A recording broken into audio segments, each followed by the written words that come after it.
Amis téléspectateurs, bonjour. Samedi dernier, dans mon émission, je vous ai dit comment j'étais triste parce que deux faits très importants se sont déroulés ce jour-là, samedi 7 octobre. Le décès de notre amie Madame Victoire Jasmin, sénatrice de la Guadeloupe, et une attaque violente du Hamas sur le territoire d'Israël.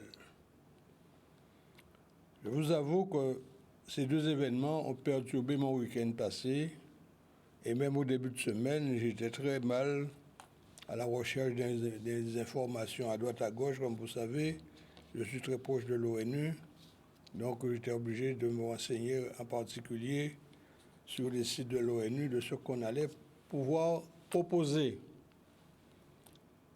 Pour votre information et pour mieux comprendre ce qui se passe, je vais vous expliquer un petit peu mon vécu. Je suis né en 1942. La guerre, la fameuse guerre, la Grande Guerre 39-45 était en cours. À l'école primaire, on nous apprenait l'histoire et la géographie. On nous disait que l'Orient, le Moyen-Orient, l'Afrique, etc. Et quand on parlait de Moyen-Orient, on parlait de la Palestine. En classe primaire, j'ai appris la Palestine. Mais aussi, quand il y a eu cette affaire de guerre, au fur et à mesure, comme mes parents étaient proches du Parti communiste, et mon grand-père paternel était proche du Parti communiste et mon grand-père maternel était proche du Parti socialiste. Donc souvent j'entendais dans ma jeune enfance des débats et j'entendais parler des Juifs.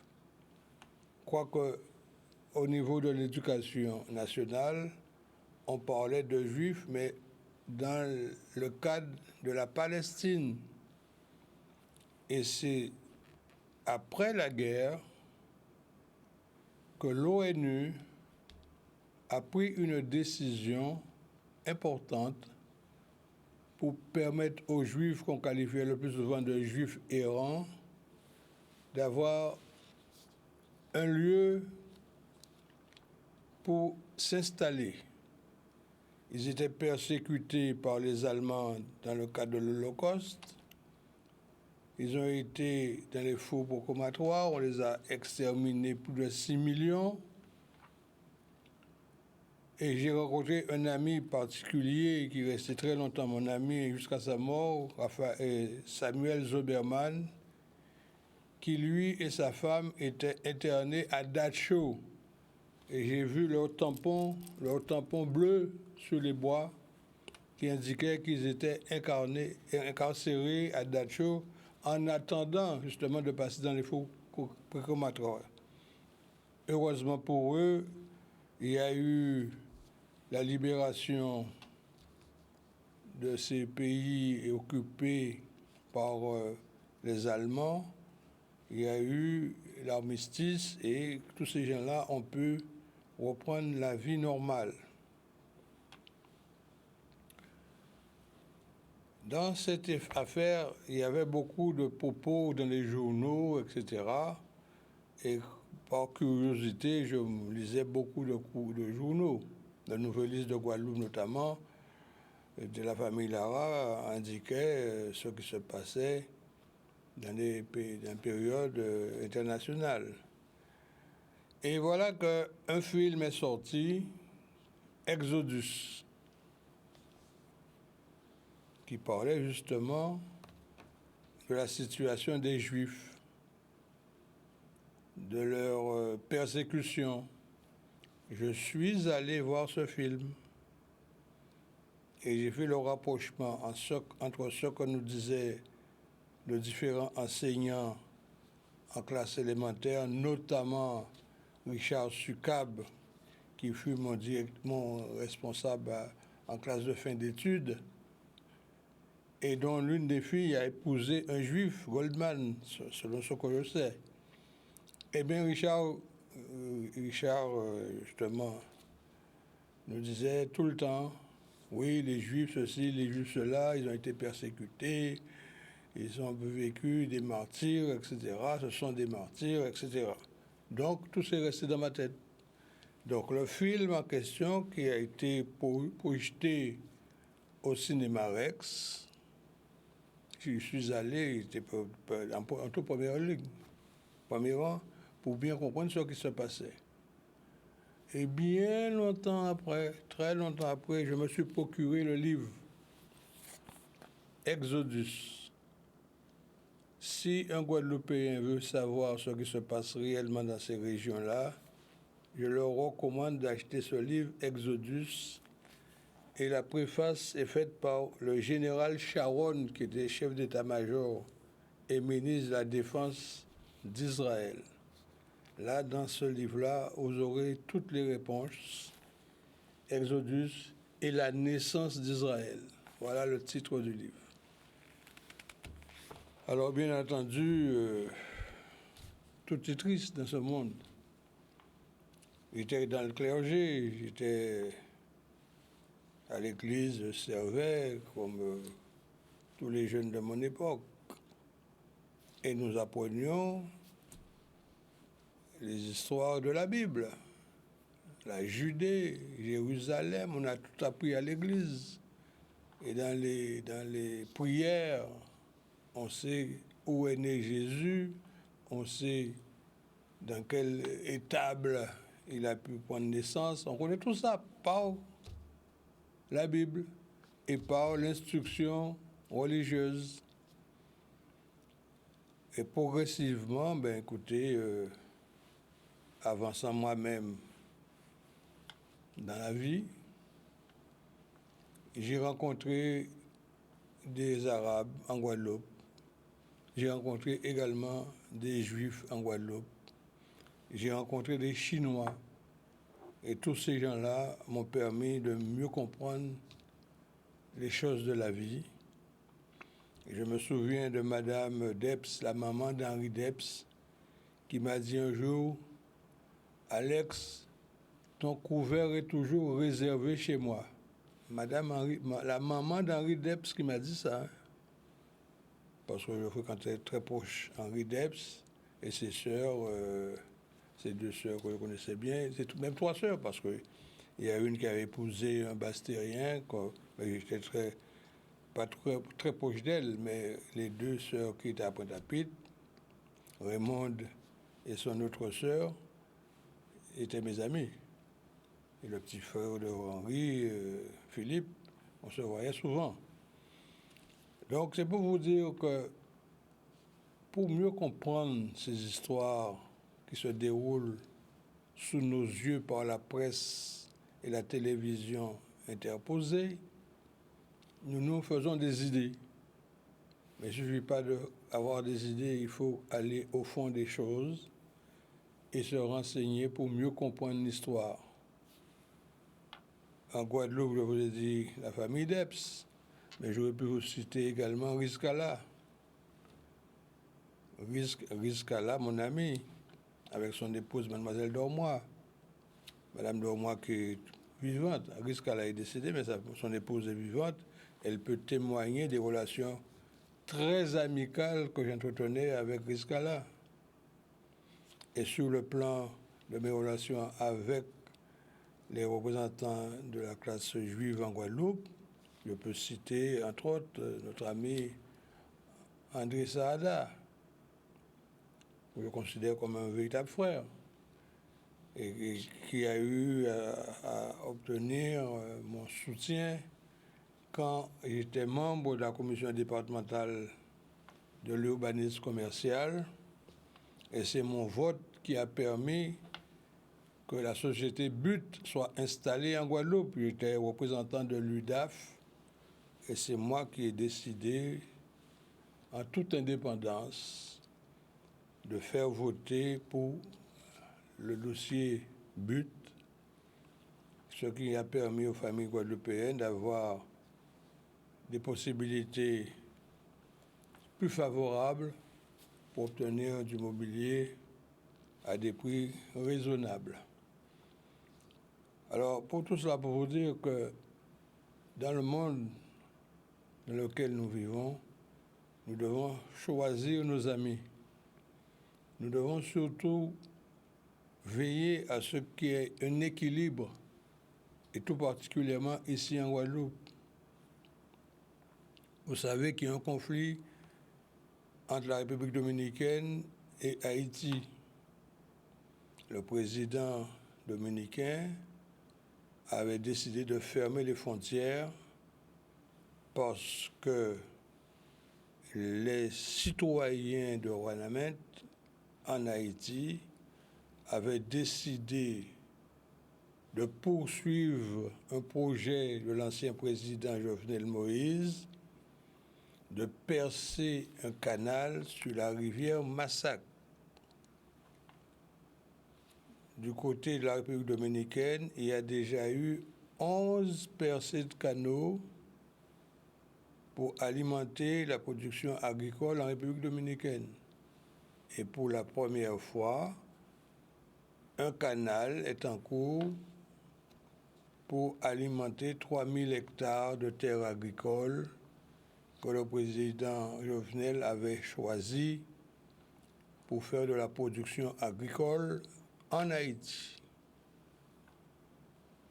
C'est ce canal qui a provoqué une poussée de colère du président de la République dominicaine et qui l'a amené à fermer les frontières.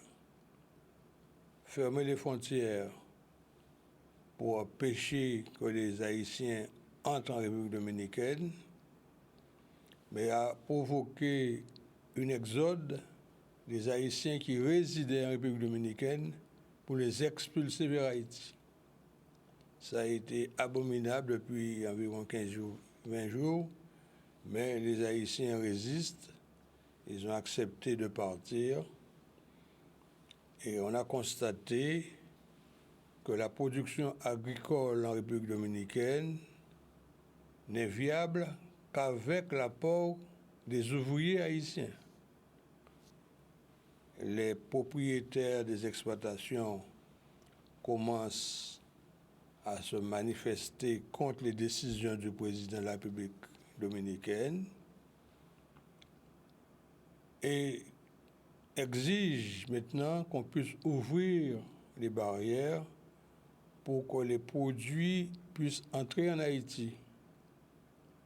Et voilà que les Haïtiens, comme ils disent, ce sont les enfants de Dessalines. Dessalines, c'est ce général qui a mis la France dehors en 1804, à la bataille de Vétière. Donc, les Haïtiens se rappellent de cette résistance et ont décidé à leur tour de résister.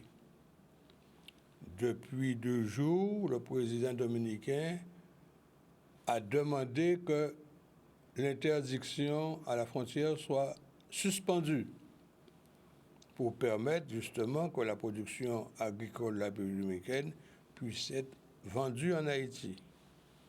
Mais les Haïtiens ont dit négatif, ils ne veulent pas. Et les produits dominicains pourrissent en République dominicaine et ne trouvent pas preneur parce que selon des informations diffusées par les réseaux sociaux, il semblerait que les produits de la République dominicaine qui sont vendus en Haïti seraient de très mauvaise qualité sanitaire et que les Dominicains eux-mêmes n'achètent pas les produits qui normalement devaient partir sur Haïti.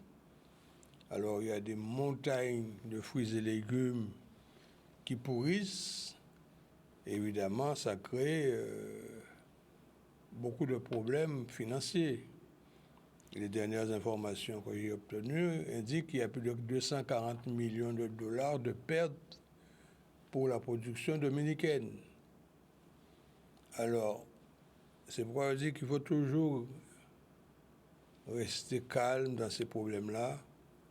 Si on avait décidé de se rencontrer pour débattre calmement de la situation de ce canal, il n'y aurait pas eu de tels événements. quoique en 1949, il y a eu quand même, en 1949, il y a eu un accord qui avait été réalisé entre la République dominicaine et Haïti pour l'exploitation de ce fameux canal Massac, la rivière Massac. Et les Dominicains en ont profité, les Haïtiens n'avaient pas encore eu l'opportunité de le faire. Ensuite, il y a en 2021 une rencontre qui, semble-t-il, aurait donné encore une confirmation de l'accord de 1949 et que, normalement, les choses auraient dû se faire sans heurts. Mais vous savez, l'esprit des hommes, ça change, hein? Les intérêts particuliers dominent.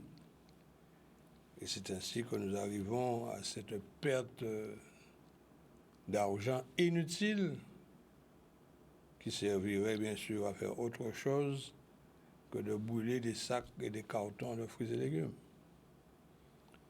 Autre fait, depuis ces événements en Israël, il y a des esprits qui se sont un petit peu échauffés en France. Et voilà qu'il y a 2 jours, un étranger en situation irrégulière a assassiné un professeur dans son lycée. Il est évident que quand de tels événements se passent, les esprits s'échauffent. Ceux qui sont au pouvoir disent qu'ils ont tout fait pour que ça ne se reproduise pas, et ceux qui sont dans l'opposition, de leur côté, disent « vous n'avez rien fait et c'est pourquoi ça est arrivé ». Il faut se rappeler qu'il y a environ 3 ans, il y a un professeur qui avait été assassiné dans les mêmes conditions. Et aujourd'hui, il y a eu une manifestation à la Sorbonne pour honorer M. Paty, qui était un professeur émérite et qui a été assassiné dans les conditions que je viens de vous citer. Et ce monsieur a obtenu le NOA en quelque sorte, puisqu'il y a un prix qui a été créé en son nom, et ça a été délivré ce matin à la Sorbonne par le ministre de l'Éducation nationale. Mais il faut savoir, quand on parle d'expulsion des étrangers, la France est un pays de droit, un pays sous le système démocratique. Je vous rappelle que sous Sarkozy, il y a eu une loi qui indique que l'immigration clandestine n'est plus un délit, mais simplement un fait, quoi. Un fait qu'on peut traiter au tribunal sans pour autant qualifier de délit. Donc, dorénavant, quand un étranger en situation irrégulière est constaté, on lui fait un dossier d'expulsion. C'est la préfecture qui s'en occupe après que les policiers aient recueilli tous les éléments concernant l'identité de l'individu en question, de son lieu de naissance, de son lieu de résidence, etc. Et le préfet prend un arrêté d'expulsion avec OQTF, ça veut dire obligation de quitter le territoire français dans un délai de. Généralement, on laisse malgré tout à cet étranger la possibilité de faire un recours administratif au niveau, un recours gracieux au niveau du ministre de l'Intérieur, ou alors un recours contentieux auprès du tribunal administratif. Si le dossier est accepté par le tribunal administratif, automatiquement, on ouvre un dossier d'examination.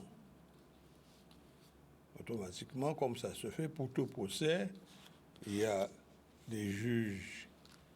D'abord, le greffe enregistre la demande, le recours, et on envoie ça au service d'instruction qui traite le dossier.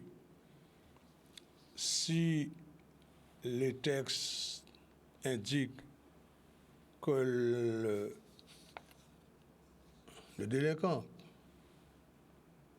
pas un délinquant, donc il ne faut pas que je dise un délinquant, si on dit que l'étranger en situation irrégulière peut obtenir la régularisation de sa situation, on l'indique au sous-préfet ou au préfet qui reprend le dossier, qui l'examine et qui, en quelque sorte, lui accorde le titre de séjour selon ce que le tribunal aurait constaté. Si le tribunal confirme la décision de la préfecture, l'étranger est obligé de quitter la France. Alors, mais ça coûte de l'argent pour le faire partir. Alors, je vais vous lire un article paru dans le journal Le Parisien, Immigration, le vrai coût des expulsions. Les expulsions d'étrangers en situation irrégulière ont coûté 500 millions d'euros à l'État en 2018. Selon un rapport parlementaire, inciter un émigré au retour grâce à une aide financière coûte près de 6 fois moins cher qu'un retour par la force.